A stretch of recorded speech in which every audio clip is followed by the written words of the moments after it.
The Jazz continue to show massive signs of improvement. They no longer lose the possession battle. They dominate the glass. Youngsters have flashes, but they don't shoot it well enough, and they fall in Phoenix. We're talking about it next on POSTCAST.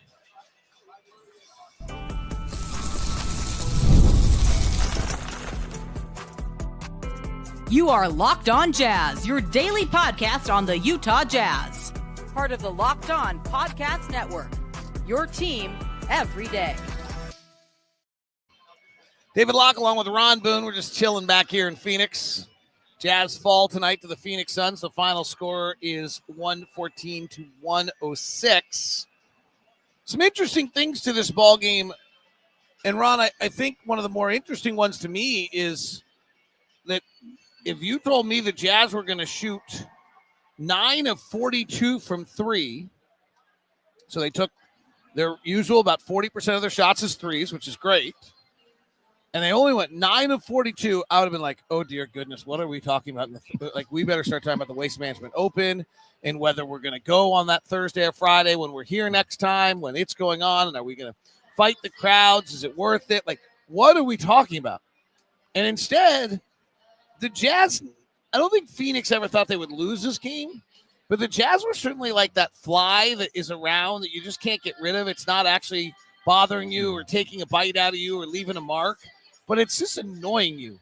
And it's interesting to me that the Jazz, I think that's a real sign of the Jazz improvement. I do think it's an indictment of Phoenix too, but it's a real sign of the Jazz improvement that they were able to stay in this game and not get run shooting 21% from three. And I'd like to think that the Jazz are getting good enough, better enough at challenging teams like this, other than the fact that the Suns just should be better, much better.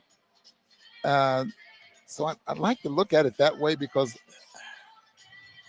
but Phoenix there's something about this team that just you can't figure out. Well, one of the things Jazz did tonight was they had 21 offensive rebounds. So we won the possession battle, a battle that we've been usually losing. We took 10 more shots, I think, than they did. Maybe it was 96-88 by the end.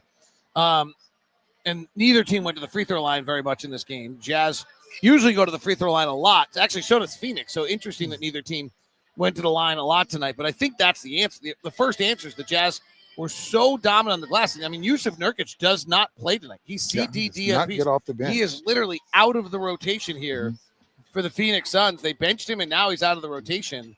Think about how much they must have not liked DeAndre Ayton. Side note. But I think that's where the Jazz stay in this game is 21 offensive rebounds. Offensive rebounds, and they had spurts where they got back in the ball game, and then they would lose it. And I don't know if it was because of the substitutions out there on the floor. I know that the Jazz were able to have spurts where they make a couple of threes. And like I said earlier, that Markkanen has been averaging, I think since December, somewhere in there, that he's been averaging like 12 3-point shots a ball game. Tonight, he was not his night. He made 3 for 12, but he did make some threes there, a couple of threes there in that fourth quarter that brought the Jazz back a little bit.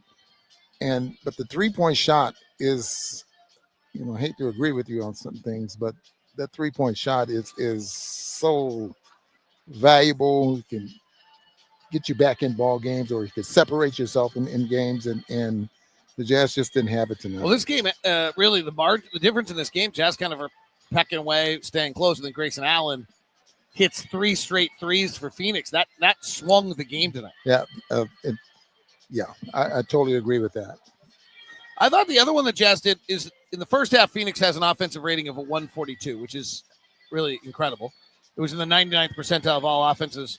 And Sean Sheldon joined us at halftime and said, hey, our communication's really not very good. We've got to communicate better. The Jazz executed their defensive game plan far better in the second half. And I think those are the kind of things, particularly playing Cody Williams, 22 minutes, Filipowski, 22 minutes. You got a lot of young guys on the floor tonight. Those are the things I think Will Hardy's looking for is, wait, we're making improvements on the fly in the middle of a game. That's a pretty good sign. That's a great sign. And then you realize that you got a lot of young players out there that's probably not used to making those adjustments with such talented players out there on the floor. Will had, 3? I think you said it was 3 or 4 young players out there on the floor once with Markkanen, and maybe 3 on a couple of other times when you have to make those quick decisions. And they talk about making decisions offensively and defensively, and that's a little improvement, but they need to get better. We'll talk about some of those individual player performances, give out a reliability pluses here in a second. Today's show is brought to you by FanDuel, the official sportsbook of Locked On, as well as the official sportsbook partner of the NFL. The NFL playoffs are going on. In fact, I think San Diego and Arizona, or San Diego's playing here in Arizona, or let's try that again. Los Angeles is playing here in Arizona right now. So get ready with FanDuel, because right now new customers get a $5 bet, get $200 in bonus bets guaranteed. That's $200 in bonus bets, win or lose. The FanDuel app gives you everything you need for live bets, same-game parlays, and so much more. Visit the website and share betting lines around your team or the league. It is all at the FanDuel.com/LockedOn or FanDuel.com. Just get started with $200 in bonus bets. Make the playoff season unforgettable with FanDuel, the official sportsbook partner of Locked On. Today's show is also brought to you by Skims. That's right. Skims makes underwear for men. If you ask your girlfriend or your wife about Skims, you will immediately hear them raving. Well, you get the benefits now as well. You've heard so much about the quality from friends and family. You had to try it. I did. I got them sent to me. They may or may not be on right now. That's more information you need to know. But let me tell you, Skims did live up to the hype. They are now in the regular travel rotation for me on the road. Fit, comfort, right style. It is all working. The men's line offers something for everyone from boxer briefs to classic briefs, all designed with the perfect balance of comfort and style. Skims boxer brief was my personal choice. Active lifestyle, they work with you. They move for, yes, Ron? The pouch is very, very important to me. Oh, thank you. So I need to find out the pouch. Thank you, Ron. Whether I'm working out. So how about you just go to Skims, man, Skims.com/LockedOnNBA. Skims.com/LockedOnNBA. Let me know what you get. Make sure you select podcast in the survey and select our show so that you know who sent you. And if you don't know who sent you after that, you never will. How's Jasmine? Jasmine is his granddaughter. And she spells it with a Z, not an S. And I tried to set him up in the broadcast today about Cody Williams' sister.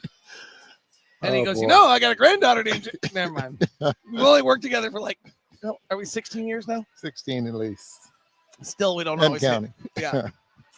So, Will Hardy said that he often evaluates the players in stints. Was their stint a positive or negative stint? I thought that was really interesting. So, like Kyle Filipowski tonight gets the 2 steals in that one stint, 2 layups. That was a certainly positive stint. His next stint was probably not as positive. It's a really interesting way to kind of look at these players and stacking their performance. Cody Williams' first stint, I don't actually remember a single thing about it, so I'm going to guess it probably was not particularly positive. His second stint, super positive. Made a bunch of plays, hit a 3, really active. That might sum up a lot of where the young guys are. Is it certain, but it's an interesting way to look at how these guys are playing, Ron. You and I have talked about this before. Players that can go out there, well, first of all, you got to impress the coach. But for the most part, you make an impact whenever you're out there on the floor. You do something positive. And every last one of those guys had moments. Were the important moments that the coach wanted out of them at a certain time.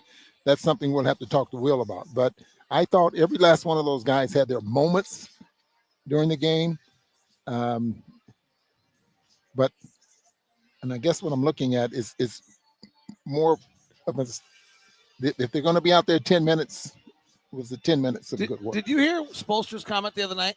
I thought it was great. That's why I just opened this up. He said, make us watch. See you, Timmy. Nice to see you. Pickleball tomorrow? Are we skiing tomorrow? No. I am. Sorry. Have fun. Go up to Sunrise. Get some turns in. So Erik Spoelstra said the other day, make us watch you. Make us think about playing you. And make us think about why we shouldn't take you out. And that sums it up right there. You impress the coach, and Jerry Sloan used to say, you don't impress me that much in the game. You impress me in practice. Right. But I think that's switched. I think that's turned. Well, that might be where Erik Spoelstra is saying make us watch you is in practice. Okay. Play such a way that in practice we think about why we should play you.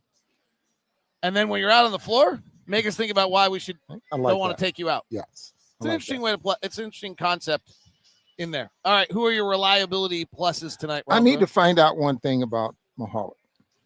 That Steve Mihailuk? Yeah. What do you need? When he came in and boom. Was that in the second quarter? Because the Jazz in that second quarter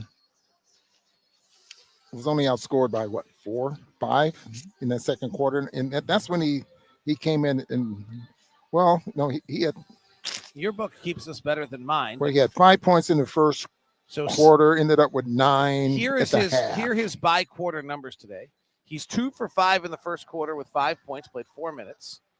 In the second quarter, he played 4 minutes, was 2 of 4 with 2 assists and 2 field goals, no threes. In the third quarter, he was 1 of 4 with 2 points, 0 of 3 from 3. Yeah, it wasn't the second half. I was trying to remember if he made an impact to the point where the Jazz closed the gap when he came in the ball. They closed the gap in the third. Was that in the third? So, all right. So your reliability pluses tonight are? They're going to be Markkanen, Kessler, Sexton. Oh my goodness, Cody Williams. For sure. Really like the playing back at home, Perry High School, the Perry Pumas. So I think that's it. Yeah. That's fair. That's going to be Would I quibble with you on anybody?